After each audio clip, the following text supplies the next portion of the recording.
الحمدللہ والصلاة والسلام علی رسول اللہ۔ بھائی کا سوال ہے کہ جمعے کے دن ایک ایسا لمحہ ہے، اس لمحے میں کوئی بھی مسلمان نماز میں کھڑے ہو کر اللہ رب العزت سے دعا مانگے تو اللہ اسے وہی چیز عنایت فرما دیتے ہیں۔ اس حدیث کے متعلق کچھ سوالات ہیں۔ سب سے پہلا سوال یہ ہے، کیا میں جمعہ کے دن عصر کے بعد قبولیت کی گھڑی تلاش کرنے کے لیے 2 رکعت نماز پڑھ سکتا ہوں؟ دوسرا سوال، حدیث میں مذکور قائم یصلی یعنی نماز میں کھڑے ہونے سے کیا مراد ہے؟ کیا مجھے لازمی طور پر امام کے خطبہ دیتے ہوئے بھی کھڑے ہو کر 2 رکعت نماز ادا کرنا ہوگی؟ تیسرا سوال، اگر کوئی شخص جمعہ کی رات شروع ہوتے ہی کھڑے ہو کر جمعہ کے آخری لمحہ یعنی عصر کے بعد تک دعا کرتا رہے تو کیا اس کا مطلب یہ ہوگا کہ اس نے مکمل جمعہ کے دن دعا مانگی ہے، کیونکہ اس نے ساری رات بیداری میں گزاری ہے، سویا نہیں ہے؟ براہ کرم رہنمائی فرما دیں۔ اس حوالے سے سب سے پہلی چیز یہ ہے کہ احادیث مبارکہ میں ثابت ہے کہ جمعہ کے دن قبولیت کی گھڑی ہے۔ جس مسلمان کو بھی وہ مل جائے تو اس لمحے خیر کی دعا میں مانگی ہوئی چیز ہی اللہ کی طرف سے عنایت ہوتی ہے۔ علماء کرام کے اس لمحے کی تحدید کے لیے مختلف اقوال ہیں جو کہ 40 سے بھی زیادہ ہیں۔ ان میں سے 2 قول زیادہ صحیح ہیں۔ پہلا قول، یہ لمحہ امام کے منبر پر بیٹھنے سے لے کر نماز مکمل ہونے تک ہے۔ دوسرا قول، یہ لمحہ نماز عصر کے بعد ہے۔ یہ دوسرا قول ان دونوں اقوال میں سے زیادہ قوی ہے۔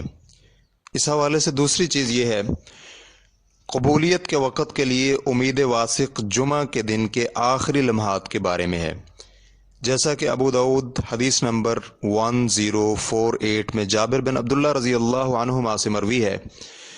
وہ رسول اللہ صلی اللہ علیہ وآلہ وسلم سے بیان کرتے ہیں، آپ علیہ الصلوۃ والسلام نے فرمایا، جمعہ کا دن 12 گھڑیوں پر مشتمل ہے، ان میں سے ایک لمحہ ایسا ہے جس میں کوئی مسلمان اللہ رب العزت سے کچھ بھی مانگے تو اللہ اسے عطا فرما دیتا ہے۔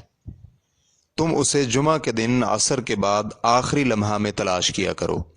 اس حدیث کو علامہ البانی رحمہ اللہ نے صحیح ابو داؤد میں صحیح قرار دیا ہے۔ اسی طرح ابو داؤد کی حدیث 1046 میں ابو ہریرہ رضی اللہ عنہ سے مروی ہے کہ عبداللہ بن سلام رضی اللہ عنہ نے کہا، مجھے اس گھڑی کے بارے میں علم ہے، وہ کون سی ہے؟ ابو ہریرہ رضی اللہ عنہ کہتے ہیں، میں نے ان سے کہا، مجھے بھی اس بارے میں بتلائیے۔ تو عبداللہ بن سلام رضی اللہ عنہ نے کہا، یہ گھڑی جمعہ کے دن کا آخری لمحہ ہے۔ میں نے کہا، یہ گھڑی جمعہ کے دن کا آخری لمحہ کیسے ہو سکتی ہے؟ حالانکہ آپ علیہ الصلوۃ والسلام کا فرمان ہے کہ نماز کی حالت میں کوئی بھی مسلمان بندہ اسے پالے، اور اس گھڑی میں یعنی غروب آفتاب سے پہلے نماز پڑھی ہی نہیں جاتی۔ عبداللہ بن سلام رضی اللہ عنہ نے کہا، کیا رسول اللہ صلی اللہ علیہ وآلہ وسلم کا یہ فرمان نہیں ہے، جو شخص بیٹھ کر نماز کا انتظار کرتا ہے تو وہ نماز ہی کی حالت میں ہے یہاں تک کہ نماز پڑھ لے؟ میں نے کہا، جی ہاں، یہ نبی علیہ الصلوۃ والسلام کا فرمان ہے۔ تو عبداللہ بن سلام رضی اللہ عنہ نے کہا، تو یہاں نماز سے یہی مراد ہے۔ اس واقعہ کو علامہ البانی رحمہ اللہ نے صحیح ابو داؤد میں صحیح قرار دیا ہے۔ حافظ ابن رجب رحمہ اللہ فرماتے ہیں، سعید بن منصور نے اپنی سند کے ساتھ روایت کیا ہے کہ ابو سلمہ رضی اللہ عنہ سے مروی ہے، وہ کہتے ہیں، رسول اللہ صلی اللہ علیہ وآلہ وسلم کے صحابہ اکرام ایک جگہ جمع ہوئے اور جمعہ کے دن قبولیت کی گھڑی کے بارے میں گفتگو شروع ہو گئی، تو مجلس ختم ہونے سے پہلے اس بات پر متفق ہو چکے تھے کہ یہ جمعہ کے دن کے آخری وقت میں ہے۔ فتح الباری جلد نمبر 8 صفحہ نمبر 302-303۔ اس حوالے سے تیسری چیز یہ ہے کہ نماز تحیۃ المسجد ہر وقت میں ادا کرنی جائز ہے، حتیٰ کہ ممنوع اوقات میں بھی، کیونکہ یہ ایک سببی نماز ہے جو کہ سبب پائے جانے کے وقت ادا کی جاتی ہے۔ چنانچہ ایک مسلمان جمعہ کے دن عصر کے بعد کسی بھی وقت مسجد میں داخل ہو تو تحیۃ المسجد کی 2 رکعات پڑھ سکتا ہے، بلکہ اسے ایسا ہی کرنا چاہیے۔ لیکن یہ جائز نہیں کہ مسجد میں کھڑے ہو کر مطلق طور پر نوافل ادا کرنا شروع کر دے، کیونکہ اس وقت مطلق نفل ادا کرنا منع ہے۔ اس حوالے سے چوتھی چیز یہ ہے کہ ابو ہریرہ رضی اللہ عنہ سے روایت ہے، رسول اللہ صلی اللہ علیہ وآلہ وسلم نے جمعہ کے دن کا ذکر فرمایا اور کہا، اس دن میں ایک ایسی گھڑی ہے جو کوئی مسلمان اس گھڑی میں کھڑے ہو کر نماز پڑھ رہا ہو اور اللہ رب العزت سے کچھ بھی مانگ لے تو اللہ اسے وہی چیز عطا فرما دیتے ہیں۔ اور آپ علیہ الصلاۃ والسلام نے اپنے ہاتھ کے اشارے سے بتلایا کہ وہ تھوڑا سا وقت ہے۔ بخاری حدیث نمبر 935 اور مسلم حدیث نمبر 852۔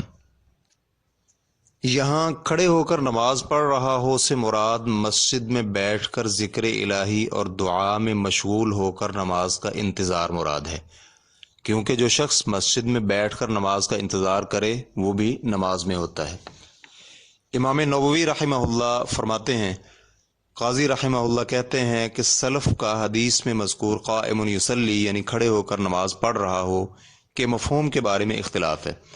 چنانچہ کچھ کہتے ہیں کہ یصلی کا معنی دعا کرنا ہے اور قائم ان کا مطلب مسلسل اور دوام ہے، جیسے کہ اللہ رب العزت کے فرمان میں ہے ما دمت علیہ قائمہ، یعنی جب تک آپ اس پر مسلسل کھڑے رہیں۔ اسی مفہوم کی گفتگو فتح الباری جلد نمبر 2 صفحہ نمبر 416 اور مرقات المفاتیح جلد نمبر 3 صفحہ نمبر 1012 میں بھی موجود ہے۔ اس حوالے سے پانچویں بات، یہاں قبولیت کی گھڑی تلاش کرنے سے مراد یہ نہیں کہ انسان اپنے آپ پر سختی کرے، ساری رات جاگتا رہے اور سارا دن دعا میں گزار دے، کیونکہ یہ ایسی سختی ہے جو کہ سنت نبوی علیہ الصلاۃ والسلام سے متصادم ہے۔ یہ عمل بھی سنت نہیں کہ انسان ساری رات قیام اللیل کرے، نماز اور دعا میں مشغول رہے، بلکہ قیام آرام دونوں کو جمع کرے تو یہ زیادہ بہتر ہے۔ اور صرف جمعہ کی رات کو قیام کے لیے مختص کرنا ویسے ہی ناجائز ہے، کیونکہ رسول اللہ صلی اللہ علیہ وآلہ وسلم کا فرمان ہے دیگر راتوں میں سے جمعہ کی رات کو قیام اللیل کے ساتھ مختص مت کرو، اور دیگر ایام میں سے جمعہ کے دن کو روزوں کے ساتھ مختص مت کرو، سوائے اس کے کہ کوئی شخص پہلے سے روزے رکھتا آ رہا ہو تو وہ روزہ رکھ سکتا ہے۔ مسلم حدیث نمبر 1144۔ اس حدیث سے پتہ چلتا ہے کہ سوال میں مذکور طریقے کے مطابق اس گھڑی کو تلاش نہیں کیا جا سکتا۔ ہاں، اگر کوئی مسلمان فجر کی نماز کے بعد سے مسجد میں اتنی دیر بیٹھا رہے جتنی اللہ رب العزت نے اسے توفیق دی، پھر جمعہ کی ادائیگی کے لیے جلد از جلد پہلی گھڑی میں جامع مسجد پہنچے اور امام کے ساتھ نماز جمعہ ادا کرے، پھر جمعہ کے دن عصر سے مغرب تک مسجد میں بیٹھا رہے تو وہ انشاءاللہ الرحمن قبولیت والی گھڑی پا لے گا، اور امید واثق ہے کہ اللہ رب العزت اسے اس بابرکت گھڑی سے محروم نہیں فرمائیں گے۔ اسلام کیو اے ریکارڈنگز، مؤسسۃ الشیخ صالح المنجد، المملکۃ العربیۃ السعودیہ، فتویٰ نمبر 201556۔ والسلام علیکم ورحمۃ اللہ وبرکاتہ۔